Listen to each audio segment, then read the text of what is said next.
Okay, Nate, the first question that I have is for a lot of our listeners and people that would be listening to this, obviously, may not know a lot about the StarCraft universe and StarCraft lore, and I was wondering if you could explain a little bit about what the book is and what it's about, and why they might be interested in reading it. Sure. Well, the book. It takes place in the sort of a side plot to the main StarCraft games. It focuses on the ghosts, operatives, the assassins for the Terrans, and there was a game Blizzard was developing called StarCraft Ghosts, and it ended up not happening. But they are developing other projects around that franchise, and there was a book before mine written by Keith DeCandido called StarCraft Ghost Nova, and this is a sequel of sorts to that. And so it takes place in the StarCraft universe, focuses on Nova. Years after the first book was sort of her origins, her youth, growing up, and her backstory, and then this is her as a full-fledged ghost battling Spectres, which is the sort of super ghost, if you will, ghosts on roids. In this case, terrazine, which is a substance that sort of enhances ghosts' psionic abilities. And so this is a story about.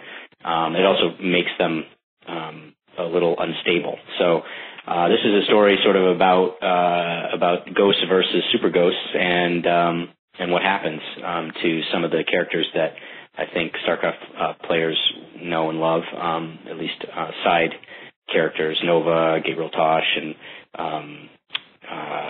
Kath Toom, and a bunch of others from Ghost Academy and some of those earlier properties. Now, how did you get involved with the Spectres novel? I wrote a science fiction novella called Prime. It was one of my first sci-fi works, and editor at Pocket read it and really liked it, and asked my agent at the time whether I'd be interested in writing for them and for Blizzard, and spoke to Blizzard, and they read my stuff and they loved it, and so I said, geez, this sounds great. I was familiar with StarCraft. I wasn't a big gamer, but I knew the franchise, and I certainly knew the passion of Blizzard fans and how successful Blizzard's been with all their games. And it sounded like a really fun opportunity. So I got involved and spoke with them and spoke with Blizzard and Pocket, and we just clicked right away. And started brainstorming, and one thing led to another, and here's the book. So it was a really neat process for me and my first experience in the media tie-in world, but definitely not the last. And as you stated, and as Chris Metzen revealed at the San Diego Comic-Con this year, at StarCraft Ghost Spectres, it's a novelization of the StarCraft Ghost video game. Did you have any creative freedom, or did you have to follow any kind of guidelines that were set in stone with this book? I did and I didn't. I think it's not an exact sort of novelization, per se. I'm not familiar with the exact plot of the video game, but it certainly plays in that universe. And there were some, as that would be, I guess, in working with any sort of media tie-in franchise, there were some restrictions, some limitations, some things that I couldn't do, obviously based on what they wanted to do and the story that was already out there, and so on and so forth. But I didn't feel completely restricted by that or hemmed in any way. I mean, we were pretty creative with what we did. In which ways was the novelization of the game adapted to fit StarCraft II? There were some minor tweaks, I think, with things that they wanted, to do at the time, and things that changed on the fly. But nothing. And by the time I got involved in writing this book, StarCraft II was pretty, pretty much ready to go. So Again, apart from some minor things here and there and some things that we thought we might be able to do and then ended up deciding we couldn't, it was pretty much a done deal. So I kind of knew the story. I kind of knew what was going to happen down the road from the timeline of this book, and we had a pretty good idea. So there weren't any huge surprises. Okay. Who are the most notable characters in this novel aside from Nova and Tosh? I think Kath certainly plays a huge role and is a really interesting character. Leo certainly plays a role. Haller, who's I don't want to give too much away. He's obviously a major character in this book, slightly different than some of the fans who are familiar with his backstory or a little bit familiar with who he was going to be or whatever might be surprised. But yeah, those are the really major characters in this book, and of course the Emperor is there, and there are a lot of others. But I'd say it's really Nova, Tosh, and Katoon's story. Yeah, you're talking about Jackson Haller there. When StarCraft Ghost, the game was revealed, one of the support characters in the game was Colonel Jackson Haller, commander of the Nova Squadron. Without spoiling too much, what can you tell us about his participation in your Spectres novel?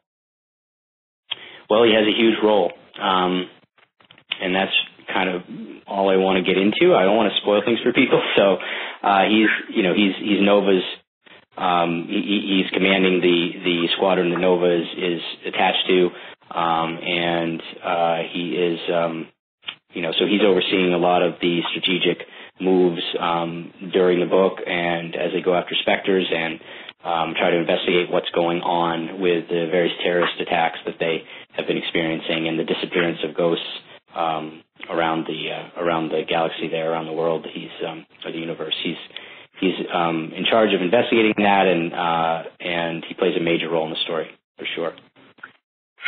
And which motives drive Tosh to rebel against Minsk and to seek Terrazine gas? Sorry, what was the last part? Which motives drive Gabriel Tosh to rebel against Minsk and to seek Terrazine gas? Yeah. Again, I don't want to spoil too much of the plot for folks that might not be familiar with it, but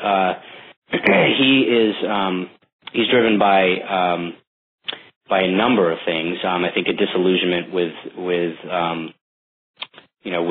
what's happening with the Emperor and the Ghost program, and what happened with again if readers are familiar with the Ghost Academy series of manga, there's a story there that plays out that has a major bearing on this book, on his backstory, on Tosh's backstory, and what happened to all of them. It's suffice to say he's disillusioned.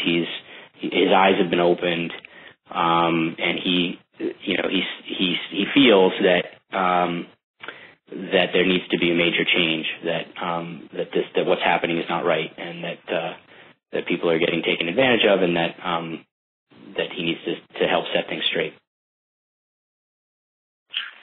Cool. Did you use elements from the StarCraft Ghost Academy manga then in the Nova novel to develop the plot for Spectres?